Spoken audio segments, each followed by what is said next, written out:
Back now to the 2020 Democratic race, which has shifted to South Carolina. Joining us now, the director of polling at the Institute of Politics at Harvard University, John Della Volpe. Over the weekend, John and the Harvard Public Opinion Project held a focus group with young voters in South Carolina. Also with us is the president of the Human Rights Campaign, Alphonso David. Alphonso was in South Carolina this weekend as well, mobilizing LGBTQ and equality voters ahead of the state's primary contest. So, John, what did you find in your focus group? Well, we had 25 young voters between 18 and 29 years old, and we're very grateful to the College of Charleston for hosting us. One of the things that we found was it was difficult to put a group of 18 to 29-year-olds together where there wasn't, you know, everyone told me they were voting for Sanders. It was hard to kind of balance that and find a balance. That's kind of one thing. To a person, though, we found that every single member of that big group, almost like a town meeting, indicated they were struggling in some significant way, mostly tied to economics. And the third thing I found was they don't care about labels. They do not care about labels. Socialism, democratic socialism, communism, none of it.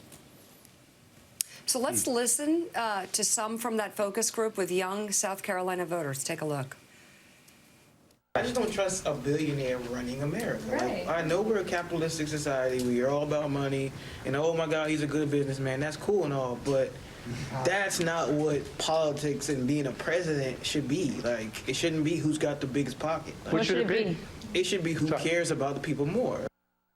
I'm Swedish. I know what socialism actually is in the country, and it's being thrown around in America like it's an awful, evil thing. Yeah. Maybe it won't work for this country completely like it would for Sweden, but it's not, we shouldn't be demonizing this word without people fully understanding what that even means. I feel like we should be demonizing capitalism. Like, it's a terrible way to live. Like, everything's about money, money, money.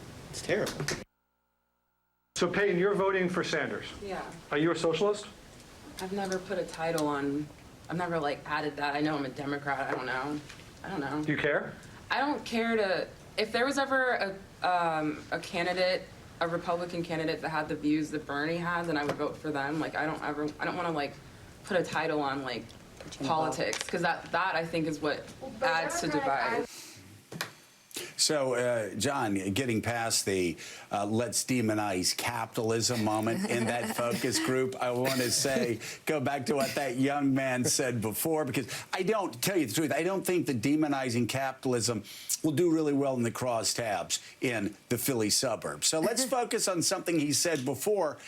And it's what pollsters have gone to for years to see who really is connecting, and that is, he said it should not be about how much money somebody makes as a businessman or businesswoman. It should be about who cares about people like you.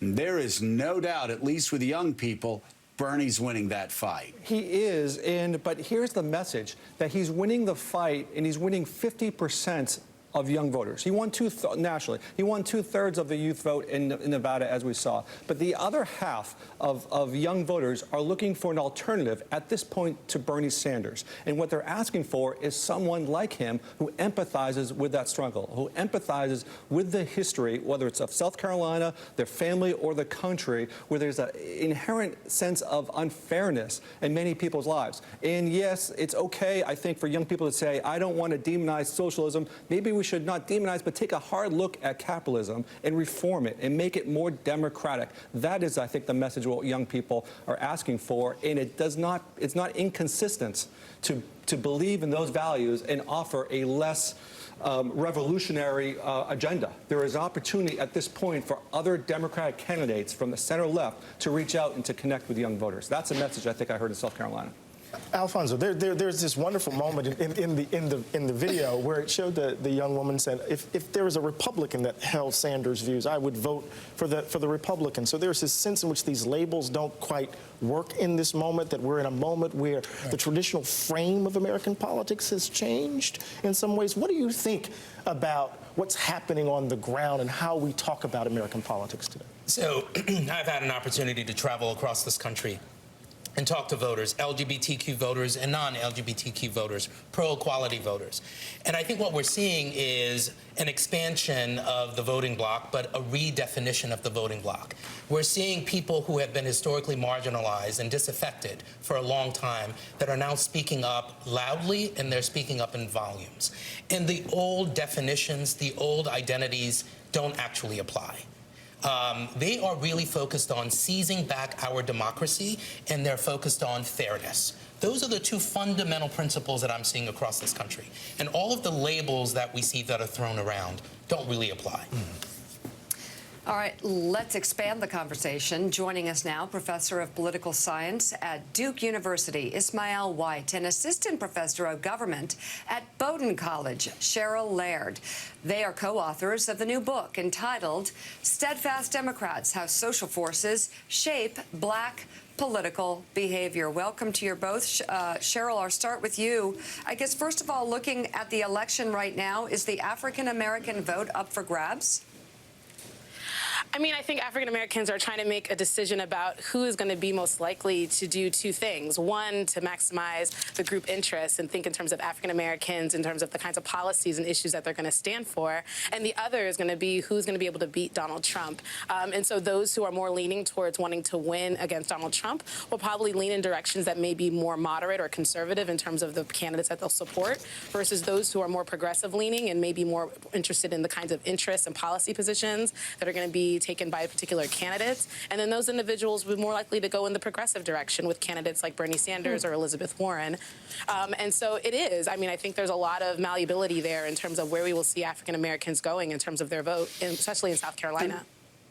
And before we get to Ishmael, John, let me go to you really quickly, because obviously you poll young voters all the time, and there's been this argument that Bernie Sanders does well with young people, Joe Biden does well with black voters, especially in the South. But talk about, and you saw this in your focus group, talk about how there is a generational split as well, not just among white voters, but also among black voters and among Hispanic voters, and that younger black voters actually move to Bernie Sanders much more than, say, their parents and grandparents. Yeah, absolutely. I think Generation Joe transcends the typical barriers that we have in terms of race and gender, et cetera.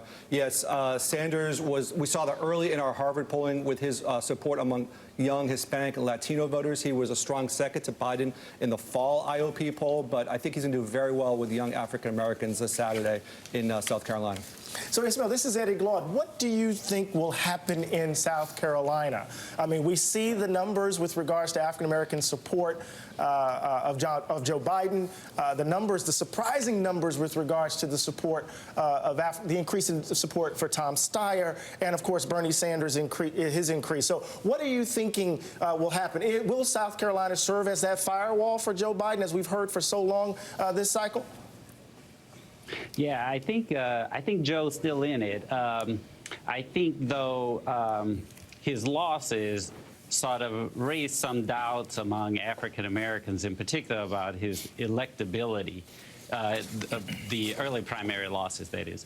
And so what I think African Americans are doing now is trying to sort of figure out whether, they should stick with Joe or, sort of explore some of these other candidates. And with Bloomberg not on the ballot, Steyer seems like the sort of alternative. But I agree that many of the younger African American voters are seeing Bernie as a viable option here.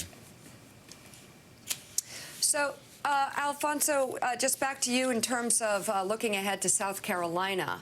It seemed like Biden had such a strong hold on especially the African-American vote. Is that breaking down? Is that changing? Who are you watching? Well, we're watching all of the candidates. Today, we will be publishing the questionnaires that we issued to all of the Democratic candidates all over the country. We will be publishing that at 3 p.m. today on our website, hrc.org. We solicited information from all of the candidates about issues that directly affect LGBTQ voters. And that ranges from the violence that we're seeing that is plaguing the transgender community. But we also ask them questions that are not unique to the LGBTQ community. We ask them questions about immigration. We ask them questions about women's rights. We ask them questions about voting rights. And I think this idea that are the populations that we've often talked about, LGBTQ, women, immigrants, that we can talk about them in silos is a false trope. And I think what we have to do now is really think about how voters really think about the issues that are affecting all of us. As I said before, we're looking to seize back our democracy, and we're looking to make sure that we have policies that are fair, and that those policies are being applied broadly, and that they're being applied fairly. So when we publish these questionnaires later on today at 3 p.m., again on hrc.org, you will see how all of the candidates are answering these questions. I think many people thought that Joe Biden had a lock on the black voters, and black voters are not a monolithic voting bloc. They are going to, gravitate towards the candidates that they think are speaking to issues that actually apply not only to them, but to, I think, other marginalized communities. I've often said that we have to think about how we can see beyond ourselves. This voting bloc, they're thinking about how do we see beyond ourselves. And if we can do that, we can have a better, I think, illustration of what the voters are thinking about. Cheryl, let me ask you this question about black voters. Folks are talking, every time we bank towards South Carolina, the importance of the black vote comes to the forefront. How ought we to talk about black voters, right? Oftentimes we think of them as this undifferentiated block of voters, right? But how do we think about class differences, generational differences? And in some ways, I'm asking the question, how might those differences play themselves out in the current election cycle, particularly in South Carolina? Yeah, no, what we argue in our book is very similar, that African Americans are not a monolith, that we can see that in terms of ideology, there are those that are conservative, there are those that are liberal. People have different positions on various social policies and racial policies, and that's been changing over time. So in something like South Carolina, where the contest is something about how is someone going to be able to beat Donald Trump, as well as who's going to represent black interests, African Americans are going to be taking into consideration their policy positions and their views about this. South Carolina is also in the South, so in terms of Southern blacks, right, we are also going to be looking at a more conservative electorate relative to blacks in other regions of the nation. And so that's going to play a role in how they're going to then side with individuals who they believe represent what they want in terms of policy, as well as the likelihood that they can beat Trump. Biden was somebody that was considered to be a person who was going to be able to do that. I think as his primary performance has altered over time, it's being seen that he might not be that case. And so people who are more progressive leaning, maybe those individuals who will lean towards Bernie Sanders or Elizabeth Warren, others might go for Steyer because he seems like he might be more likely to be able to beat Trump if they're more conservative or moderate. But we should never really be thinking about African Americans only in this monolithic sense. Yeah, and that's a mistake that both parties have made on African Americans as a monolithic group. Same thing with Hispanics as a monolithic group. Neither case is accurate, Mika, and any politician who makes that mistake ends up paying for it. The new book is Steadfast Democrats, How Social Forces Shape Black Political Behavior. It's out tomorrow. Ismail White and Cheryl Laird, thank you very much. John Della Volpe and Alphonso David, thank you both as well. And before we go to break, we're kicking off the week at knowyourvalue.com. Today's Monday.